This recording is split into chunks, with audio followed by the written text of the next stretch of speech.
Greetings, dear listeners and viewers, wherever and whenever you're watching or listening to this. I'm Reto Brosi, the Managing Director of Megrow Consulting in Singapore. This is the year-end edition of our podcast, and I'm elated and delighted to have a guest with me. Good morning, Alex. How are you? Hi, Rita. I'll just briefly, what we're going to do is I'll briefly introduce Alex for those few who do not yet know him, and then we'll get straight into the topic. So Alex is an experienced executive. He's currently serving as a group head of risk, insurance, and internal audit at Serra Verde in Switzerland. He is an avid advocate of integrating quantitative risk analysis, importantly into decision-making, procurement, project management, budgeting, planning, and performance management. And probably most importantly for what we're going to talk about today, Alex is an expert, a leading expert in applying artificial intelligence for risk ID, quantitative risk analysis, stress testing, and risk-based decision-making. Alex built and published, and hopefully we're going to talk about that and see some of it. So he built and published a popular risk management chatbot, Raw@AI, if I get that right, which is already regularly used by risk managers all over the world. And last but not least, Alex has collected quite a number of awards and rewards. So he was named the Firma Risk Manager of the Year. Also by RIMS, he got an award, and many, many more. So Alex, as I said, it's a pleasure of having you here. Let me just start with a statement. We recently, with a friend of mine, we lectured at a university in Singapore. And as an opening kind of statement, we asked students, mid-career professionals, what they think when and how AI is going to help us risk managers, and when and how it's going to drive us out of a job. And it was about 50, 60 students, and the replies were cautiously optimistic or cautiously pessimistic, depends a bit which side of the coin you wanna look at. So maybe let's see. I'm very curious, really, how AI is going to help us to make better informed decision and all these things that I just outlined with you. Thanks. I mean, this is a topic that I'm very passionate about. And just like with any type of innovation, I think it's more by necessity than by design. When I left my previous company, where we had about, I think, more than 60 risk managers all over the world, in just my operational risk and insurance team, I had 9 people. And this was a multi-billion-dollar global business. And I joined a ramping up mining company in Switzerland. And when I started, I was just by myself, and then I had a couple more people join me in Brazil at the actual mine site. And I thought, well, I'll have to scale down because I can't do all of the things that I've been doing with these dozens and dozens of people in terms of risk management. And then AI happened, like literally. In the middle of my kind of first months at the new workplace, AI happened. ChatGPT made their model available to public, and I just went like, oh wow! Now I can actually replicate a lot of the skills, a lot of the tasks that used to be performed by my team, and I've literally kind of continued doing the same type of risk analysis that I was doing before, but with a much smaller team. So I don't think AI as an opportunity for risk profession or AI as a replacement for risk managers. I don't think these are mutually exclusive. I mean, it's a given. AI, and I hope your listeners kind of appreciate that. It is a given. It's not even up for discussion. It's a given that AI will replace most of risk management activities today. And I'll actually talk you through some of the models that we've already built and implemented. And I've replaced my 2 math PhDs with an AI model, and I've replaced our risk identification workshops and interviews with another AI model. So there's a huge opportunity out there, I think, for the risk community. Yeah. I mean, I definitely see a few, low-hanging fruit is probably a bit too easy, but sort of the obvious things of repetitive tasks, right? Digging through huge amounts of information, which humans are probably not that good at, right? So these are the immediate issues, sort of upside that comes to mind. So this is it's a good point that you raised, but I think it's important to kind of choose the words carefully, because I think we're on the verge of the same challenge we had with quantitative risk analysis.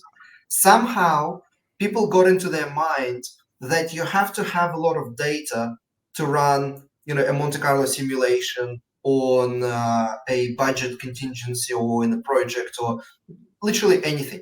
And this is literally the opposite of true. The less information you have, the more you need to quantify uncertainty, because you have to represent it as something.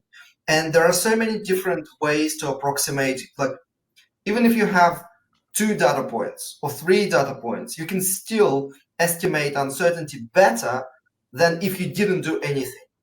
And this is going back to this old Doug Hubbard's beat the bear fallacy, where you don't have to create a perfect risk analysis. You just have to make your risk analysis today better than it was yesterday.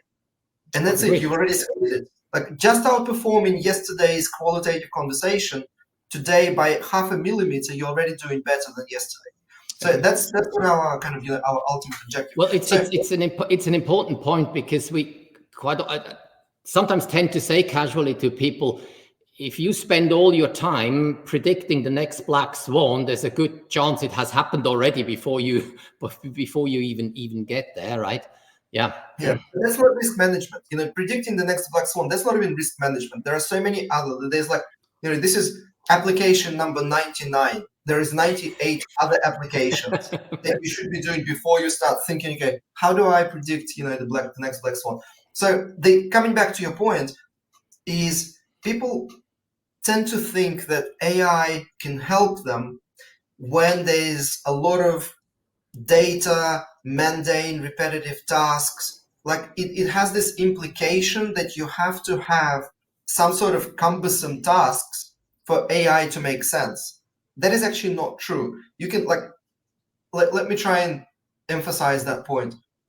You're listening to us today, you're working in risk management, and literally whatever you were planning to do today, whether it's write something, calculate something, talk to somebody, collect something, research something, anything, like look at your calendar for the last week, whatever activities, whatever meetings you had, every single one of these could be automated with the AI and made better with AI. Quicker, 10 times quicker, 20 times better in terms of consistency, and it gives you, even quantitative stuff. AI, ChatGPT, I hate Gemini. Gemini always miscalculates, but ChatGPT is actually doing a pretty good job, even though both of them just run Python scripts. It's insane how good ChatGPT is, because it gives you errors. Like every third or every fourth answer is wrong. But if you know what you're looking for and you pick it up, it's still better than my human math risk managers did. So the error rate is consistent to a human error rate, because humans are not error free. Of course, and the speed is like 100 times faster. Yeah. So what would you choose? 100 times faster, same error rate, or 100 times slower, same error rate? Well, that's a fairly straightforward thing to deal with. It kind of is. So I think there's just there's an opportunity to use AI for every single activity that our listeners are doing today, that they're going to do tomorrow. Literally, for anything you can think of, there is a way to make it better with AI. It just sometimes doesn't make sense, because you have to spend a lot of time to automate it. So some activities we still have to do manually, just because it's too cumbersome to build an AI model for that. Or sometimes the AI models themselves are not sophisticated enough to give us the quality that we want. Or sometimes, like one of the biggest issues I'm having is that there's a big difference between public AI solutions and corporate AI solutions. Yep. So for example, it takes me 15 minutes to set up a new public chatbot for risk management. And it takes me a month to do the same for in the corporate environment, just because we don't have that level of innovation in the corporate environment. And basically OpenAI is offering ChatGPT Enterprise and Teams, and that's literally lacking some of the most important functionality. Right. So like that's not a good product today. And then Microsoft offers Copilot for enterprises, and that has all the functionality, but the performance is not there today. And it's already improved over the last 6 months hugely. But today we're still struggling with corporate level solutions, but public solutions, I can do like 10 in a day, and they will be decent. They will be decent quality for 90% of the risk professionals out there. Right. Can I just pick up on another point? In my experience, occasionally the risk managers, the risk team, whoever does very, very good work along the entire value chain, but then it gets to senior levels or board, and often it gets difficult to get engagement, the embedding, the connecting, right? Understandably, people on the board, they have 5,000 things on their agenda. They might not necessarily be mathematicians or whatever. So, I mean, if you go to the old paste paradigm, right, the embedding, how can particularly the large language models, do you think they can also help, let's say, us as risk managers to communicate our findings or recommendations better upward, so to speak? Yeah. So, I mean, that's a huge challenge forever. Like this has been a huge challenge, 50 years ago. It's going to be a huge challenge in 100 years in the future. The reality is we're competing for time, and you have to to solve this. And I think what you touched on is a very important point, because to solve something with AI, you have to first know how to solve it without AI. Like, for example, if you don't have the communication with the CFO and the CEO today as a human being, like AI is not going to change that, because it optimizes and makes you do things faster and helps you, choose the right words, and saves you a lot of time. But if you can't figure out how to integrate into decision making without, prior to AI, it's not going to, magically save you. So to answer your question, one of the biggest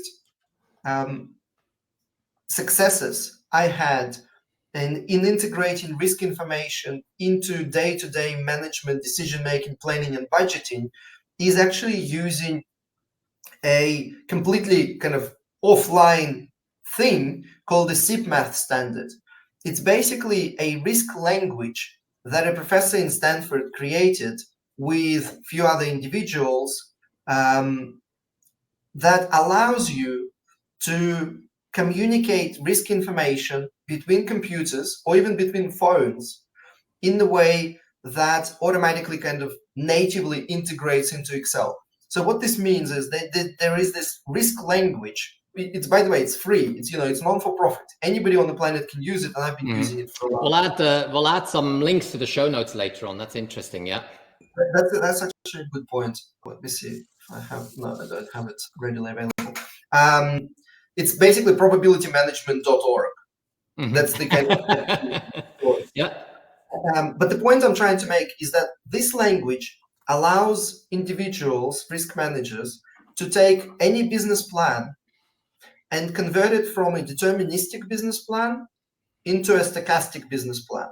What this means is that you can suddenly, instead of one base case, you can actually replace some of the assumptions with distributions, and then it automatically, natively in Excel, runs Monte Carlo simulation, and you have, instead of saying our budget is 100,000 for next year, you can actually say the probability of us staying within the budget 100,000 next year is 70%. Or here is the chance that we will exceed the budget in 2026 for the next for the next 5 yeah. years. And this is the 90th percentile by how much we can exceed the budget. So that language alone allowed me to integrate into our budget Excels, our project cost estimates, our like literally like remuneration like whatever Excel model your company has. And I'm just saying Excel because it's most convenient, but that language is the same in Python, in R. You can actually use it in any environment, but since Excel is kind of still the most common platform, you can take any Excel file and turn it from a risk ignorant file into a risk based file. That makes a huge difference because you suddenly start calculating contingencies for all the different decisions. You can highlight what are the different volatile assumptions. You can literally calculate inside somebody else's files how risks affect their cash flows, their forecasts, their estimates. So that is how you build the connection with the senior executives. Now, it has of course some challenges, right? Going from I'm not saying the good old days, probably rather the bad old days of providing your board with a precise landing point. Yeah. And then I was saying, well, hang on, that's probably naive. That's probably naive, right? In reality, life is a range or is a distribution. It's never a point. Yeah. Yeah, but to kind of finish on your question is, how does AI help with that? Well, once you know what you have to do, once you know that, okay, I need this language, I have this business plan, and I want to integrate my risk analysis into this business plan because I want to show the cash flow and the sales projections and the volume produced and the cost basis and the interest expenses as distributions. Once you know that you want to do that, then AI helps you do this much faster because you can feed distributions to historical data automatically in AI. You can estimate distributions for some of the future assumptions in AI, and you can actually save it as CSV files that you can then load into the Excel file to make it stochastic. Whenever you get the results, you can literally like take a picture of your screen and put it into AI and say, write me a business description for an executive rather than a technical risk description. And it gives you like different options on how to best describe it. It gives like you can brainstorm with it, like the new feature that OpenAI announced just recently. You can literally switch on video and just put it on the screen and have a conversation saying, okay, these are the conclusions that I'm seeing. How can I represent this better? Like, how do I sell it to the executives? How do I trigger some sort of action or emotional response inside them? And all of that can be done with AI, but you have to know what you're doing before you kind of you start using AI. Just two comments on that to follow up. Sometimes when I'm either with let's say with clients or in front of students, the question will come, what's sort of the biggest stumbling block in the whole ERM game? And I said, well, if you arm twist me and push me into the corner, unfortunately, what we're seeing quite often is people are doing good work, but it's not embedded, right? It sits on a shelf and has a beautiful 1 year shelf life. So that's why I'm so super happy, Alex, that you now spend a lot of time and gave us very tangible input how to properly embed it. So that's super good. Now, related to that, maybe we're having some listeners and viewers who are probably a bit early in career. So you used a lot of tech vocabulary the last, let's say 15 minutes or so. What can a not so tech savvy person do to find his or her place in that game? What's your career advice here? Yeah, well, here's my career advice. If you seriously want to work in risk management, you have to start spending your time investing in educating yourself in probability theory and decision science. Like there's no kind way to say that. There's absolutely no future jobs in risk management for people who don't understand distributions, correlations, cash flow, volatilities, assumptions. People who don't understand that decisions are a product of assumptions and then some sort of business logic and different outputs. They don't understand how decision science works, how we look for different alternatives, how we compare different alternatives in terms of their, risk-reward balance. And people who don't understand what a efficient frontier is, where you have multiple. Basically, any decision on the planet has multiple options to solve it. And any project has different locations, different combinations of equipment. Every construction, every market reach strategy, different markets, different product qualities. There are always multiple choices, and out of these choices, some choices are clearly bad, and there are usually few good choices. But the only difference between these good choices is how much risk the decision makers are willing to take. Sometimes, super risky option is just as good as a very low risk option, because the super risky option has a higher return, and the low risk option has a lower return. So there's where there is no downside, there is no upside, right? Exactly. So it's always like everything in life, and this is not just business. Everything in life is a trade-off between how much risk I'm willing to take versus how much reward, how much money I want to make from this. Exactly. How much success. Yeah. So unfortunately, there's no real saving grace for people outside of the probability world. You really have to appreciate the probability world, because the accounting profession, the corporate finance profession, the legal profession, the safety profession, the management profession, the MBA, they are built on the premise that the world is deterministic, that there is a single scenario, you calculate single values, you add them up, you get the result.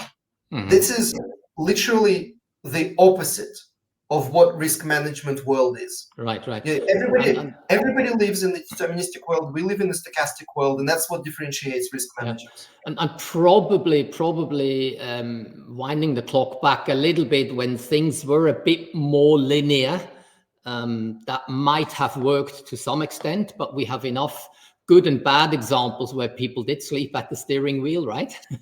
Because I don't think it's ever worked, to be honest. I don't think it's ever worked. If anything, when I was 25, I started my career in risk management. I was the first ever graduate intake in Australia with an undergraduate degree in risk management. Wow, a real trailblazer, huh? We were the first ever class with undergraduate diplomas, with bachelor diplomas in risk management. And they canceled the degree 3 years later. So we were the guinea pigs in the failed experiment, because the university didn't feel it was a profession.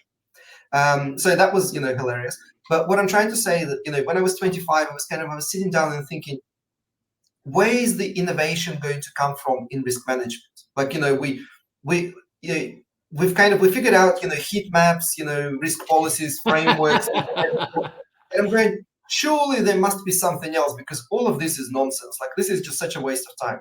And now I see where the future is for risk management. I think as a business world, we evolved enough to appreciate that the world is not deterministic. I think I'm seeing that from the executives, from the board, from the investors. I'm seeing questions that start challenging assumptions and saying, okay, what is the volatility? How certain are you in this forecast? What is the underlying risk? What is the underlying uncertainty? And so we are now having much more stochastic conversations. And I mean, stochastic is such a complex word, such an unnecessary word. I wish there was a kind of a better way to describe it. Basically, everything in life, when it comes to the future, is a range. Everything is a range, and ranges have different shapes. Thinking in ranges, thinking in scenarios I think we're now, as humanity, we're finally ready to start thinking in scenarios. And this is so different to how we live our lives. Yeah. I mean, one of the reasons why I'm so happy to have you on this show is there's a lot of people who are rightly so critical of established procedures, let me call it that way. But the difference is you, Alex, you have solutions, you have ideas how to do it differently, right? Not just criticizing, because that's always easy. But since we're at this conversation about the VUCA world and what does it mean for our boards, that's quite a change management challenge, right? As you said earlier on, I'm now the CFO. So historically, I went to my investors and said, budget is X. And now I'll go to my investors, budget is with that sigma, yaddy, right? So that's not so trivial, right? So, I mean, I think we have to be very transparent and clear about that. That is by far the most difficult part, because the math that we use is still the same math from 1946. Like, fundamentally, in the probability theory, apart from creating this standard called SIP math, which is the language that allows us to communicate risk information, and maybe like a couple of more fancy distributions, twists and turns, we haven't really evolved the old traditional probability math, and so the biggest challenge was, and still is, and probably will be again in 100 years, is still this change management, and this is huge. One of the small things that I've tried to that I faced least resistance. So, and I face resistance on everything that part of the job. Part of the job, yeah. And the one thing, exactly, it is, you have to have this mindset that nobody's going to understand what you're talking about. Nobody's thinking in scenarios. It's not how human brain works. And there's another, science called behavioral economics or neuroscience that basically has 70 years of research, 2 Nobel Prizes, explaining why people will ignore risk. Specifically, they'll make an effort to ignore risk.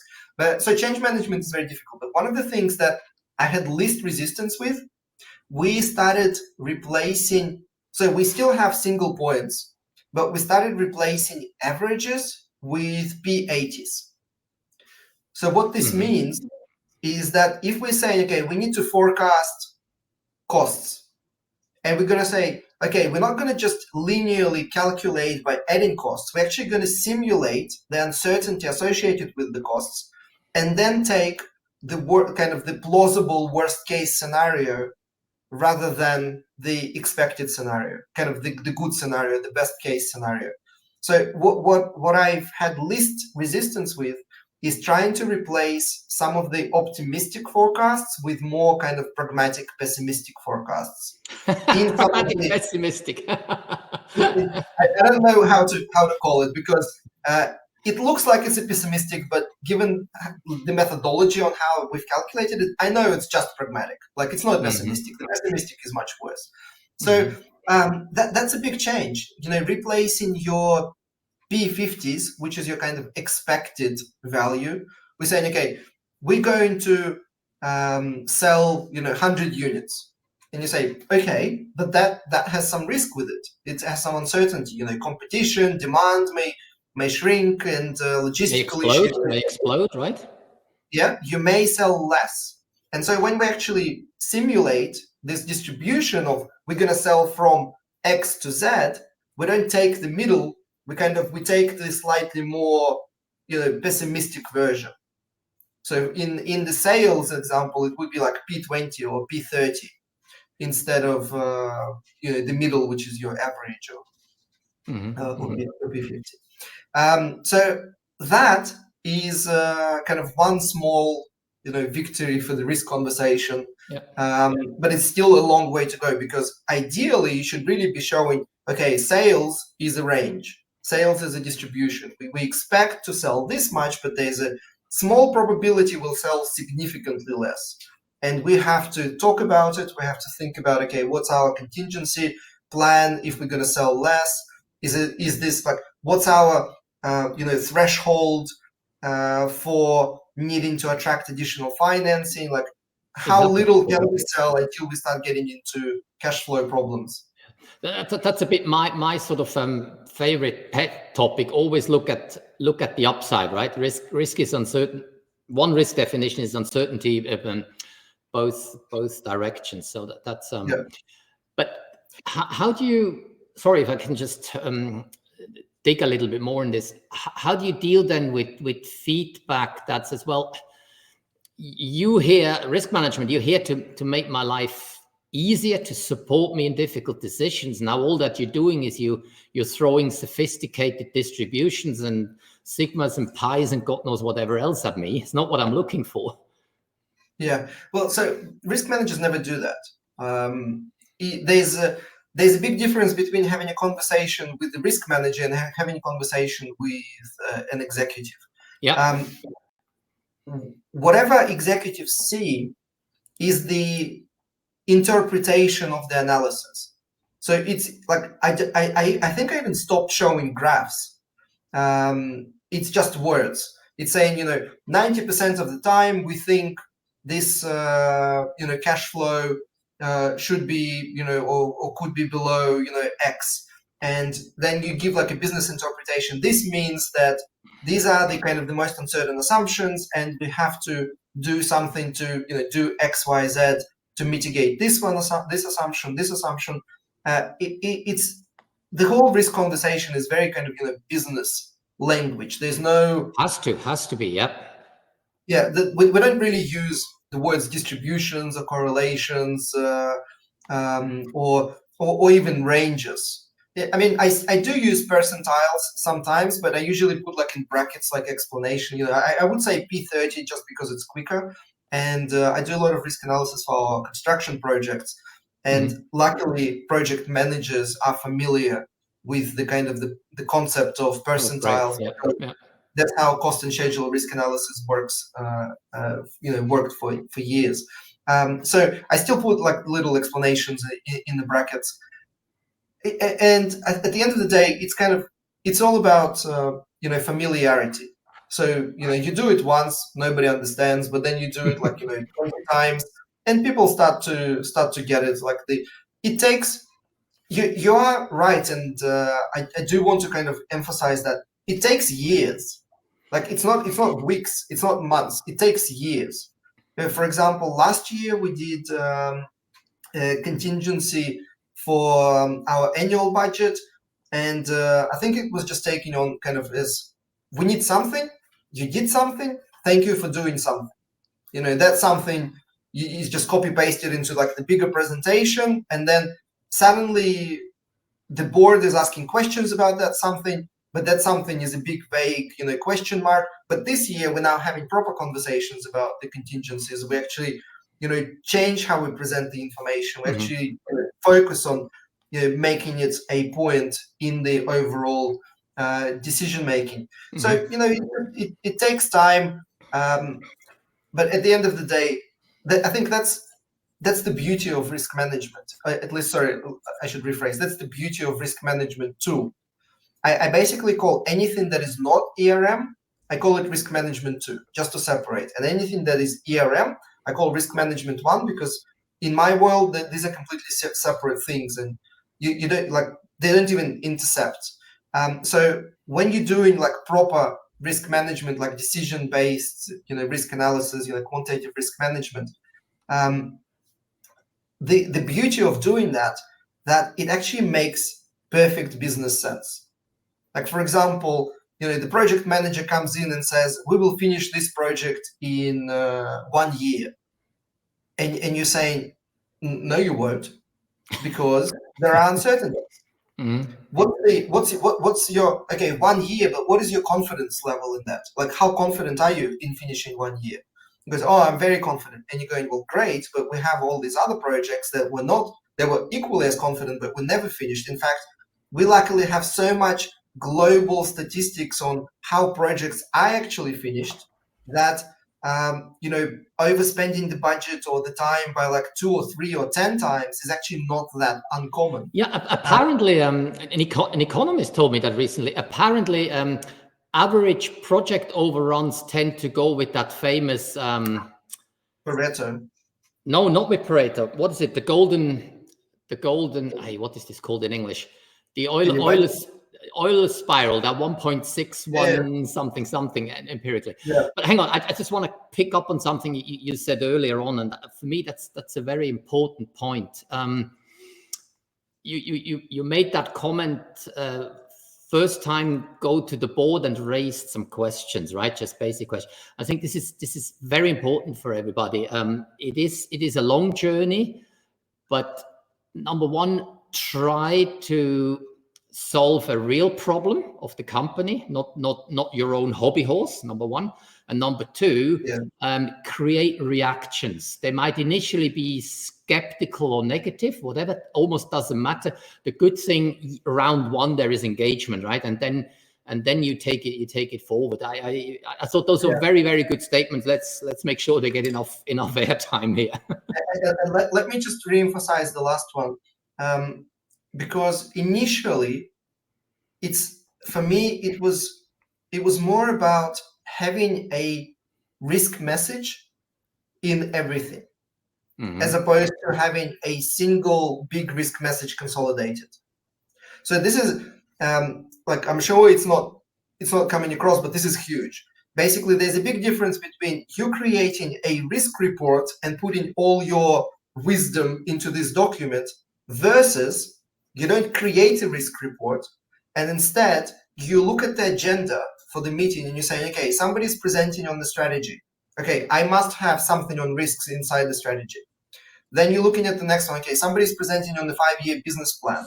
Well, I better calculate the contingency for that business plan.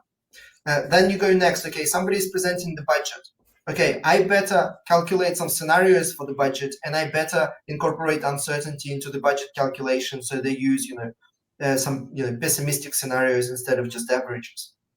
Then you look at somebody goes and presents on the project, and you're going, okay, well, I better integrate into the schedule and cost analysis for this project. So they present the due date for completion with contingency, or they use a risk-based, completion date.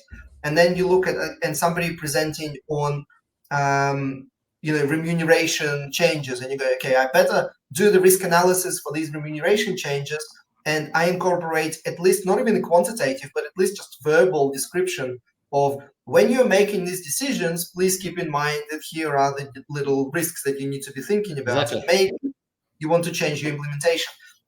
So that's how you integrate into the culture, by familiarity, by kind of regularity of some sort of risk analysis in whatever shape or form you want to do. Like, it's not even about making amazing quantitative models.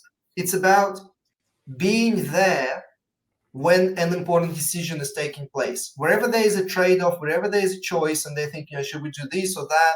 Do we agree? Do we accept? Do we trust in these forecasts? Whenever there is any discussion about the future, there has to be like a little sprinkling of risk management in that presentation, in that template, not as a separate risk conversation. So that's in my mind how you, and in my experience, how you. I just want to pick up on that. That's a very good point. But I think as a profession, we need to make sure that we are critical but constructive, right? We don't want to be perceived as the ones who always say no, cannot, right? So that's why, as I said, I always keep harping on the upside and the downside of the entire. Can I just respond to that point? Because if you follow the approach that I've just described, you would never say no. Like, by default, you never even have the need to say whether you approve or disapprove something. Your conversation becomes, go ahead and do this if you manage to take care of the uncertainties. Yep. If you're comfortable with, like, for example, I once worked on a business plan that had to be presented to the Ministry of Finance. And our first run, we've added all the risks to the strategic model. We've calculated the chances of success, basically the chances of staying cash positive. And our first iteration was, there was a probability of 0.00003% that we will be successful. So I showed it to the executive in the internal meeting, and I said, okay, we're not going to show that to the Ministry of Finance. That's crazy. We're basically saying our plan has zero chance of working. And so they started changing the strategy, making some of the different assumptions. And the version that actually went to the Ministry of Finance had a probability of success 70%. 30% still under risk, which was very brave because that's not how you report to Ministry of Finance, but I was very proud of that the CEO kind of said, okay, we have to show that we are a risky business. Let's have a go at it, yep. Yeah, that they are a risky business. But that's how risk management looks like. You don't sit there and say no. You say, okay, we've done the calculation. This doesn't look like a good option. This doesn't look like a good decision. Change the decision so it becomes a good decision given the risks. Change, mitigate the risks and then go ahead and do the decision, because once you mitigate the risks, the decision becomes a good decision.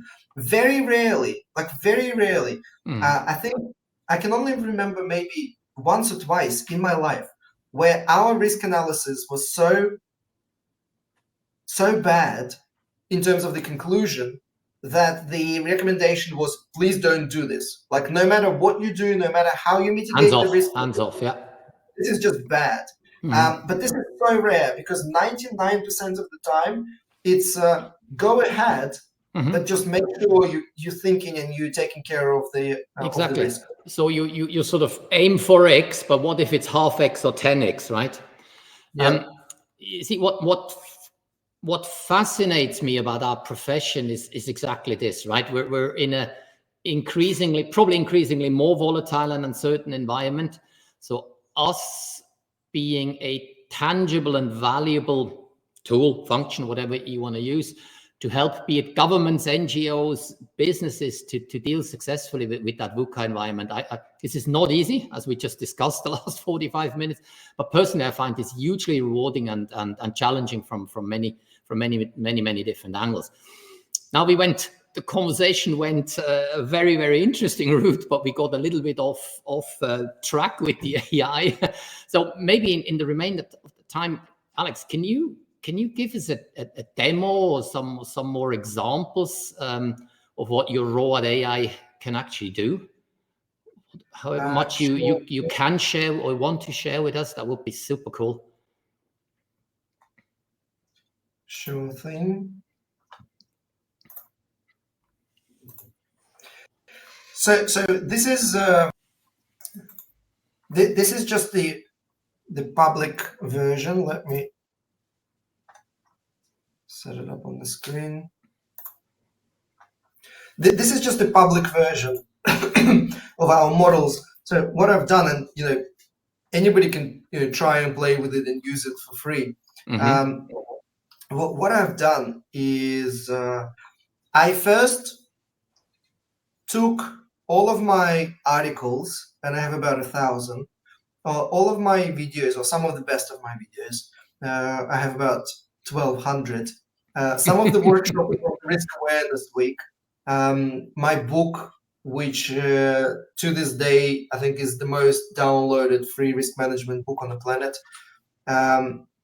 and some of the publications that I've done, and I've used that to ground an AI chatbot in risk management knowledge. And I've also added some publicly available articles on, like, for example, why heat maps are bad, because I've never written about it explicitly, because somebody else did a much better job. Yeah, please don't. LinkedIn is full of hate posts already. Yeah, and I've linked some other useful information and websites in there. So basically, I've grounded the chatbot in what I believe is a kind of a quality and more effective version of risk management. Because I don't know if your listeners kind of grasp that, but if you go into ChatGPT or Gemini or any other public or Claude or Facebook's one, and if you ask about risk management, like if you literally ask what is risk management or what is risk or how to integrate risks into decision making, or how to perform risk analysis or risk assessments, you're guaranteed to get a completely wrong answer, because it's all the wider models are grounded in risk management one, into what I call risk management one. And it's basically consulting brochures, Big Four publications, Corsa ERM, and other useless nonsense like that. Yeah. And if you just ask, if you just don't do any homework, if you don't prepare and build a separate model for yourself, if, for example, you have some books that you like, and you take some of the lessons from the books and you look for what sort of research they reference in the books, and you load this research into your own chatbot, that will be a much better version of the risk management, answer bot than a general model. So I've done that, and I now have this raw AI, my main model that my team uses every day to solve methodological tasks and just kind of brainstorm different risk management activities. And I think to this day, 8,000 or 9,000 people have used it. So this is the first model, and I'll show it inside as well. But then I just for fun, I started creating kind of smaller tools. So I have a small, simple model which is basically pre-trained on specific risk identification techniques. And for example, what I've done is I've actually tested, together with a team of mine, I've tested 20 different risk identification techniques and found that 3 of them performed better inside AI models. And this was quite surprising, because these are not the 3 that we use in day-to-day life. We use other techniques as humans, but as an AI, the human techniques didn't really work that well. But other techniques that we know exist, but that we just we never really use in our day-to-day lives. They turned out to be much better. And I've created a simple model where you've put in some context, and then it's like a project definition or a business definition, and then that identifies some high-level risks for you. There are limitations on what you can do with simple chatbots. So this is my kind of kindergarten version of risk identification. I'll mention the kind of the more advanced version of risk identification in a while. Then I've created some fancy things, like we had monthly. I talked about integrating into everything, and one of the things that we integrated into was monthly reporting, monthly performance reporting. Every department gives key metrics, key performance indicators. Every month they prepare it for the executives and the investors and the shareholders. And now we have a little risk section. Okay, here are the risks, and by the way, it's all under control. Don't worry, we're mitigating everything.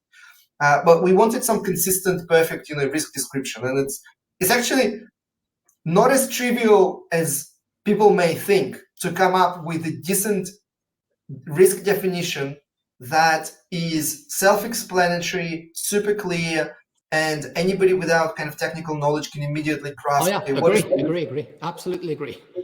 So I think I found the perfect recipe. Well, I mean, I'm exaggerating. I didn't really find the perfect recipe, because from time to time when I read my own risk description, I'm going I wish it was something, some little thing is missing in some of the descriptions. I wish it was better. But this already is 50 times better than what we had, because different departments, it was completely inconsistent. Random words, some used causes, some used consequences. It was just very mind-boggling to kind of make sense out of all of this. So we standardized that. Now all our risk descriptions are perfect, and anybody can use it. I've created a mitigation generator that was more like a joke. You take the perfect risk description from the risk and you put it in a mitigation generator, and it gives you some recommended mitigations. By the way, it analyzes it decomposes the risks into causes and consequences before it gives you the mitigations. But then on top of mitigations, it actually gives you some case studies on where this risk happened in your industry, in your country before, in what sort of losses they they suffered, and what worked for them. So well, this is one of I quite like that, if you allow me to use that word, more playful approach, right? Because often it is about not being prejudiced, being open-minded, try things, right? And if the Lego tower doesn't work, we try another way of building it, right? Yeah, absolutely. And then kind of going into some more fancy ones. So risk controls is the one that I'm working on at the moment. I think it's pretty cool. I've loaded a lot of insurance public risk and control data sheets into the knowledge base. And now, for example, if you're thinking, okay, I've got this, oil equipment, how do I protect from risk of fire? And what is the global best practice recommends, like which sprinklers to use, which firefighting system to use. I think this is very promising. This is going to be, at the moment, it's kind of high level, but it will be good in months. And by the way, I think this is a very important point to make. Like, whenever you try it and something doesn't quite work, to yourself, you have to think, this is the worst it will ever be, because every month I improve some of the instructions, I add more to the knowledge base. So it improves kind of every month from what it is today. Like, today is the worst version it will ever be. And even today, at the worst version, it still outperforms, most human risk managers. So risk control is a cool one. You get like practical recommendations for how to mitigate different risks. For example, you have this roof, which is made out of particular flammable material, and you can, put it in and say, okay, what are the options? And then it just gives you different mitigation options. The next one is risk interview prep. Again, this was just for fun. You literally put in the description of the role that you want to interview. Like, okay, I'm speaking to a CFO or speaking to the head of legal, and it gives you some risk-based questions to ask in the interview to enrich the conversation. Exactly, that are relevant to the person you're talking to. Yeah. Exactly. Yeah, I thought that was very fun. This one I like very much. It's a risk policy generator. I mean, most of us working for a single company, you have to generate risk policy once. But if you work for like a holding company or an investment fund, and you need risk policy for all your portfolio companies, here you just put in the industry, the company name, and the location, and then the AI kind of fills in the blanks and just writes this nice risk-based decision-making policy, which is consistent with ISO 31000, all the typical standards. And then the final one is something that I'm currently having lots of fun with. Is I've built this kind of model which looks at your vendor's insurance policies and scans it and reads these 50 or 100 pages of text to identify potential red flags and gaps in coverage that you should be thinking about if you're going to rely on vendor insurance rather than purchasing your own insurance. So I think these are just the tools that I kind of needed for my work, and I came up with them. There's probably like 50 other tools that could be generated. Yeah. And this is just how your typical chatbot looks like. So here are the different tools, little instructions, and then you go, okay, how can company integrate decision-centric risk management into its daily operations? And let's see if it does it now. If it's awake already. No, it's awake. What I was trying to show is that sometimes it gives you the answer. So it gives you like some sort of high-level answer. And I think this is a huge learning opportunity for our listeners today. The first answer is never the end. This is something that I don't think people appreciate, because I'm seeing the statistics on how many conversations are inside a conversation. And what I'm seeing is that people still somehow treat it as an ask and respond type environment. That is definitely not the case. How do I integrate specifically in project management? Never be satisfied with the first answer. Always dig deeper. When you kind of go down the rabbit hole and keep asking it questions and keep asking it questions, then suddenly you come up with some insightful and amazing answers. So, and then, okay, it gives you, okay, analyze assumptions. Okay, what are typical assumptions in a construction projects? And then you just kind of keep digging, and at the end it gives you the follow-up questions. Now, what I've also trained this AI to do is when you ask it a new question that it's not familiar with, it asks you follow-up questions before responding. And this is a fun one as well. For some reason, ChatGPT has this bug where you ask it a question and then it gives you the same answer twice in a row, and you just have to, be patient and ask it again. This is all very important kind of part of learning to live with AI.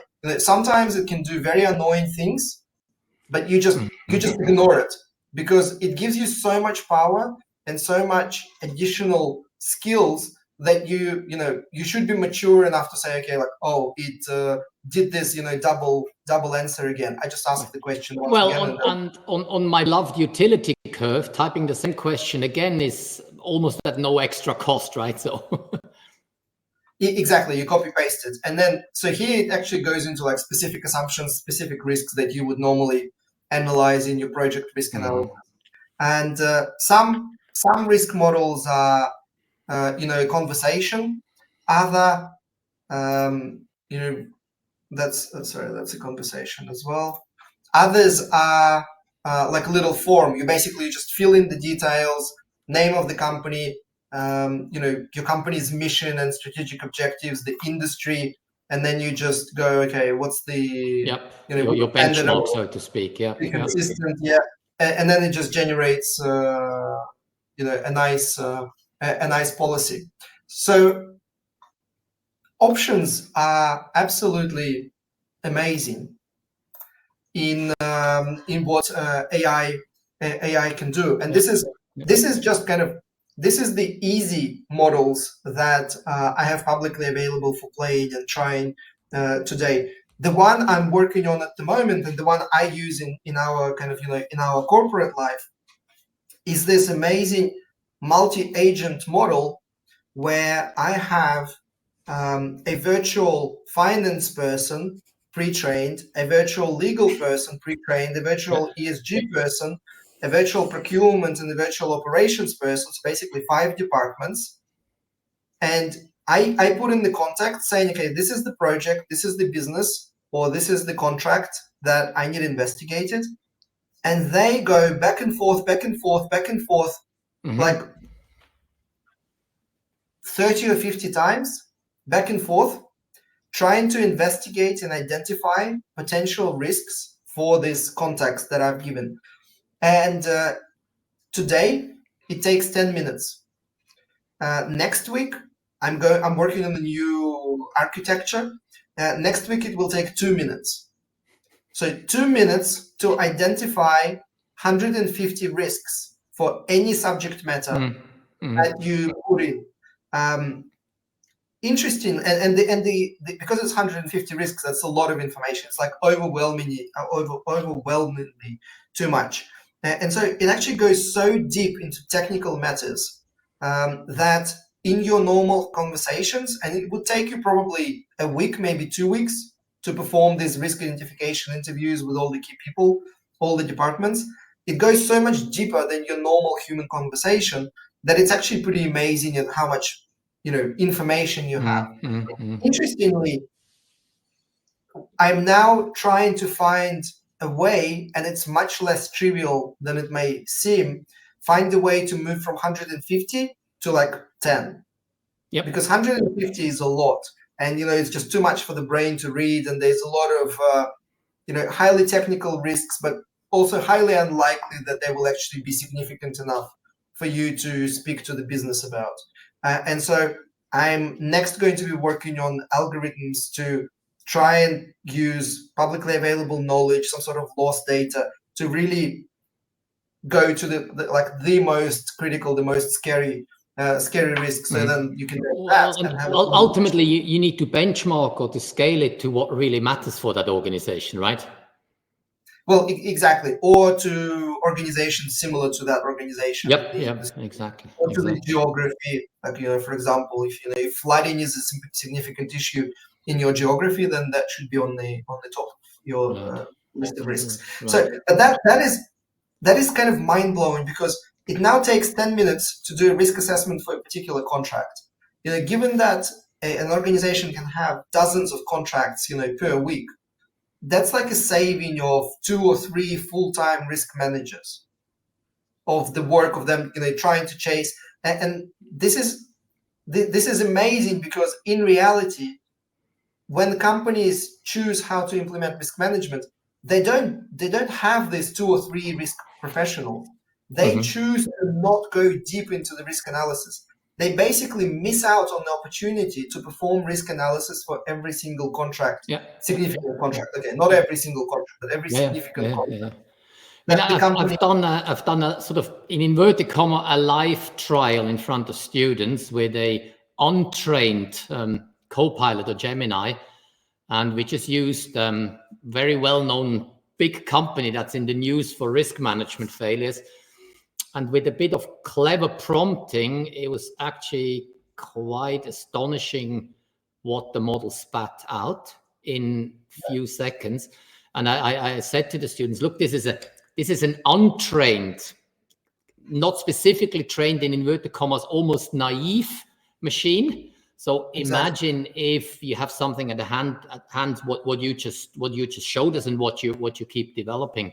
And I think we should embrace that and be open about it. This is not a threat. This is a help. Yeah, and that, I think that this is the point that I wanted to emphasize. This is not a threat, because nobody ever had 15 risk managers sitting and just doing contract risk assessments. Companies were not doing the risk assessments to begin with. So we're not taking the jobs from people. We're actually doing extra work that was never done by the companies before. That's, I think, where the huge opportunity is. We can now afford to do risk analysis on every single significant contract, every single significant transaction. We were never able to do that because we never had the resources. Yeah, I mean, if I can just quickly interrupt to everybody who's listening and watching this, right? What Alex just said is a super elegant 30 seconds elevator sales pitch, right? Right? Yeah. But let's be very clear about this. Yeah. So I'm excited about AI. I hope our listeners are now as excited as I am. Right. No, Alex, I mean, I thank you a lot for your time. I'm particularly sort of takeaway. I think the first part of the conversation where we said we all need to recognize the world is and will be more VUCA, or whatever word you want to use. And we have a mandate and an opportunity to help society, to help governments, NGOs, for-profits to deal better with that uncertainty. So that's not easy, but personally I find this extremely attractive, right? The lever is significant. And the second point, sort of the latter part of our conversation where Alex showed us what in inverted comma clever machine can do us and help us doing things that have never been done before. Yeah. So exactly. With that, thank you again, Alex, for your time. Thanks to all of you for watching and listening. Wish you all the very best for the rest of the year and next year. And see and hear you again anytime soon. Thanks, everyone. Thank you. Bye, Alex.